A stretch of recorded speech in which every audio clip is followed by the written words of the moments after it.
के सभी दर्शकों मेरा नमस्कार। मेरा नाम है संदीप आर.के. सिंह। दर्शकों, आज का जो विषय है वह है फिल्म धुरंधर। एक लाइन में अगर बात कहूँ, फिल्म ज़रूर देखनी चाहिए। शानदार फिल्म है, अद्भुत अनुभव है और कमाल का सिनेमा है। इसलिए भी है क्योंकि बहुत दिन से जो तकलीफ थी कि हमारी कहानियाँ अच्छे क्राफ्ट, मतलब सिनेमा के सारे जितने क्राफ्ट हैं, आपकी सिनेमाटोग्राफी हो, एडिटिंग हो, बैकग्राउंड म्यूजिक हो, राइटिंग हो, डायरेक्शन हो, परफॉर्मेंस हो, सबका एक अद्भुत संगम लेकर क्यों नहीं बनती। यह फिल्म उस बाधा को तोड़ती है। यह फिल्म उस लेवल पर जाती है जहां ये सिर्फ भारत की कहानियां नहीं कह रही है, बल्कि बॉलीवुड को भी, हिंदी फिल्म इंडस्ट्री को भी एक नई दिशा दे रही है कि फिल्म बनानी हो तो वह बनाओ जो भारतीयों से रेजोनेट करती हो और उसको अपने सिनेमा के क्राफ्ट में खूब अच्छे से पिरो। फिल्म के लेखक निर्देशक आदित्य धर, उनकी पहली फिल्म थी उरी द सर्जिकल स्ट्राइक। 2 फिल्मों से उस इंसान ने अपने आप को स्टैब्लिश कर लिया है as a force to reckon with. और मुझे लगता है कि अब आने वाला जो भी उनका प्रोजेक्ट होगा उसको बहुत ध्यान से वॉच करना है, देखना है। और उनके जो भी प्रोजेक्ट्स हैं, क्योंकि उन्होंने अभी तक उनके प्रोडक्शन हाउस से 4 प्रोजेक्ट्स आए हैं, उरी, और उसके बाद आई आर्टिकल 370, जो कि एक सिर्फ आर्टिकल 370 को कैसे उन्होंने थ्रिलर, मतलब उस पूरी प्रक्रिया को थ्रिलर फिल्म बनाया। उसके बाद बारामूला आई, काफ़ी तारीफ हुई फिल्म की। कश्मीरी पंडितों की कहानी एक नए नैरेटिव से कैसे कही गई, इंटरनेशनल लेवल के तरीके से, जैसे ज्यूज अपने साथ हुई प्रताड़ना को शोकेस करते हैं अलग अलग कहानियों के माध्यम से, वह। और अब धुरंधर फिल्म है, आप ये कह सकते हैं, उन तमाम अनाम लोगों के बारे में, लोगों के लिए, उन लोगों को हमारा जो हम क्या कहें, हम कैसे उन्हें नमस्कार करें, कैसे प्रणाम करें, कैसे उन्हें अपना अर्पित करें कि जिन लोगों के माध्यम से भारत सुरक्षित है, जो पाकिस्तान जैसे विषैले देश में घुसकर वहाँ पर अपना जीवन त्याग कर एक दूसरा जीवन जीते हैं, और पर अंत में उनका जो ध्येय है वो भारत की सुरक्षा है, भारत के लिए इंफॉर्मेशन जुटाना है, भारत के लिए कार्य करना है। यह फिल्म ऐसे लोगों की कहानी बताती है फिल्म, और सबसे बड़ी बात, यह फिल्म पाकिस्तान की भी कहानी बताती है, जो कहानी आज तक किसी बॉलीवुड, किसी हिंदी फिल्म इंडस्ट्री ने हिम्मत नहीं की, कोशिश भी नहीं की।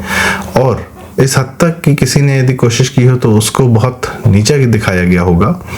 यह फिल्म एक कार्य और करती है, ये बॉलीवुड को बताती है कि फिल्में कैसे बनाई जाती हैं, कहानियाँ कैसे कही जाती हैं, कौन सी कहानियाँ इस समय जनता देखना चाहती है, सुनना चाहती है, और कौन सी कहानी किस प्रकार से सामने रखनी चाहिए।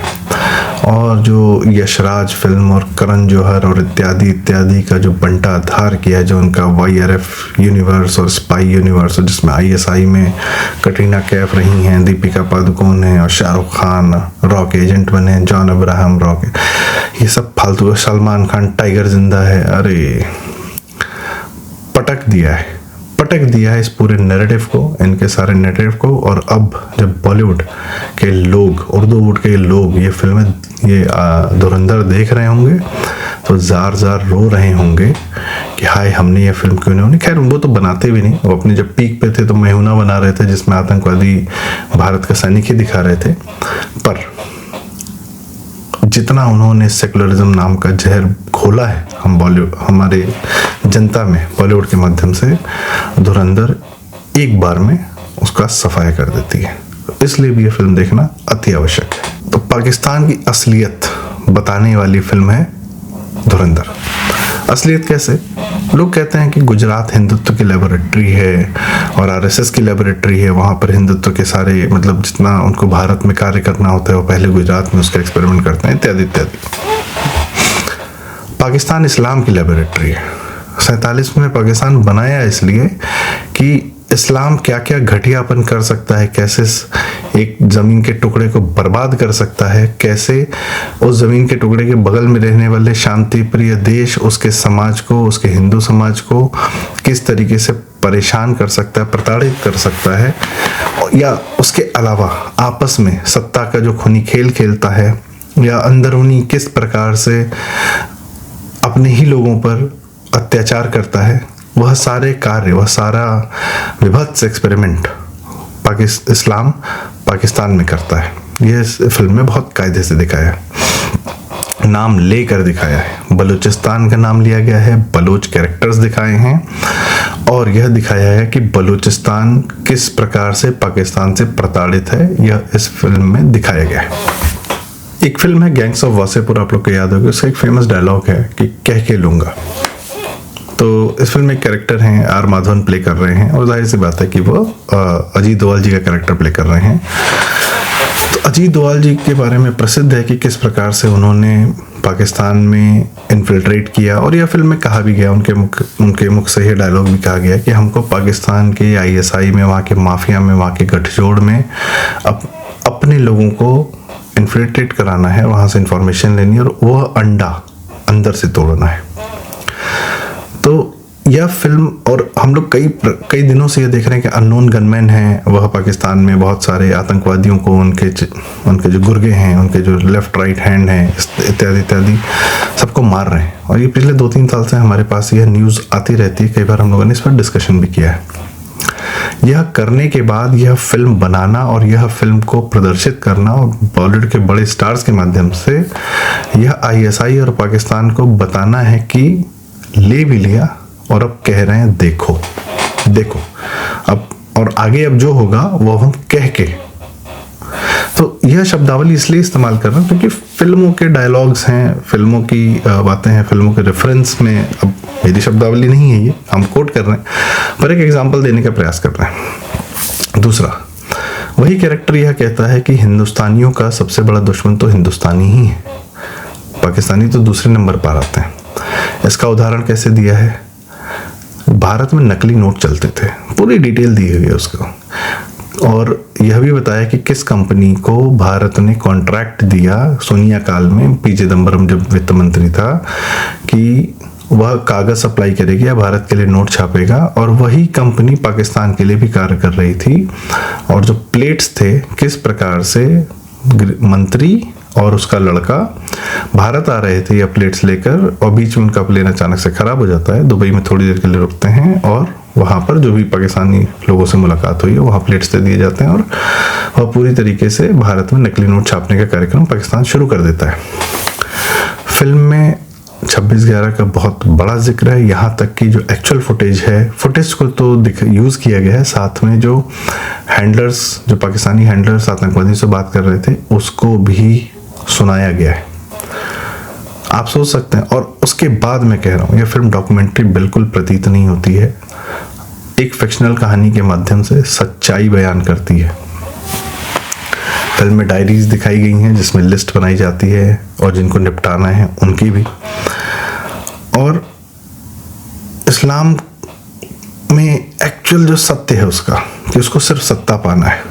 जब पाकिस्तान में इस्लाम सत्ता पे काबिज हो चुका है तो उसके लोग आपस में किस तरीके से एक दूसरे की, किस प्रकार से सत्ता पर काबिज होते हैं, एक आगे बढ़ता है फिर दूसरा, और इस बात का, इस चरित्र का फायदा भारतीय लोग या हमारा तंत्र किस प्रकार से उठाता है, यह भी फिल्म दिखाती है।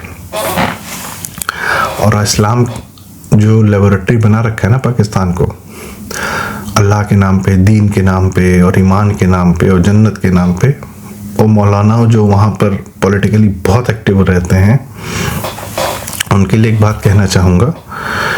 वाइज जो है ना, मौलानाओं को कहते हैं, जो मस्जिदों में जाते हैं, वहाँ पर फतवे पढ़ते हैं इत्यादि इत्यादि। तो वाइज से बेहतर कोई जानता नहीं कि बस यही ज़िंदगी है, कहीं कोई खुदा नहीं। तो उनको पता है कि ये खुदा, अल्लाह, ये सब जो कहानियाँ हैं, ये कहानियाँ हैं, इनका इस्तेमाल करके लोगों को बेवकूफ़ बनाना है और भारत की शांति छीननी है, और भारत की शांति छीनने के नाम पर अमेरिका से पैसा लेना है और अपनी ज़िंदगी मज़े में काटनी है। इन लोगों को बहुत कायदे से पता है, जितने इस्लामिक सियासतदान हैं। फिल्म का जो क्राफ्ट है वह अद्भुत है। राइटिंग बाय अनुजधर, राइटिंग बाय आदित्यधर,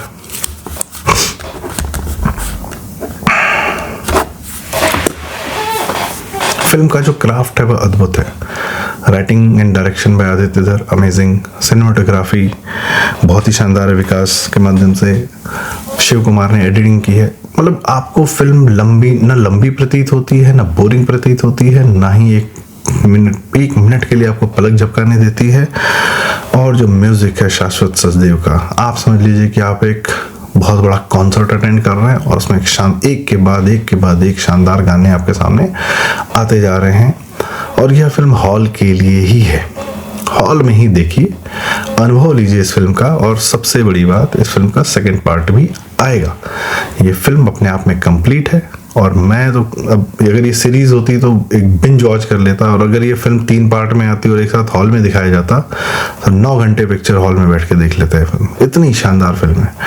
और यह कष्ट बहुत दूर होता हुआ भी प्रतीत होता है कि भारत की कहानियाँ, भारतीयों की कहानियाँ हम लोग अब कह रहे हैं, और हम जिसको देख रहे हैं पिछले 4-5 साल से, वो कहानियाँ हम जानते हैं, पर अब सिनेमा के रूप में उसको इतने शानदार प्रकार से प्रस्तुत किया जा रहा है, तो वो एक अलग फ्लेवर में एंटरटेनमेंट के मूड में अगर दिखती हैं तो लेवल थोड़ा सा और बढ़ जाता है उस एक्सपीरियंस का, कि हाँ पाकिस्तान मर रहा है और अब हमारा सिनेमा भी ये कायदे से दिखा रहा है कि क्यों मर रहा है, क्यों मरना चाहिए, और उसके साथ जो हो रहा है एकदम ठीक हो रहा है। हमारे साथ क्या बुरा हुआ, हमें अपना कष्ट भी दिखता है। सन 2000 की कहानी हो, 26/11 का हो, या किस प्रकार से पाकिस्तान ने भारत को प्रताड़ित किया है, वह सारी चीज़ें बहुत कमाल तरीके से दिखाई गई हैं। और उसके बाद उसका बदला लेते हुए भी हम दिखते हैं। अवेंजर्स मूवी बनती है, Avengers we will avenge the earth, this that, no, Bharat के अवेंजर धुरंधर हैं और आदित्य धर ने साबित कर दिया है। और आदित्य धर को बहुत बहुत बधाई, शानदार फिल्म बनाई है। कृपया फिल्में बनाते रहें और आपसे बहुत उम्मीद है अब तो इसी के साथ इस फिल्म के रिव्यू का समापन करेंगे।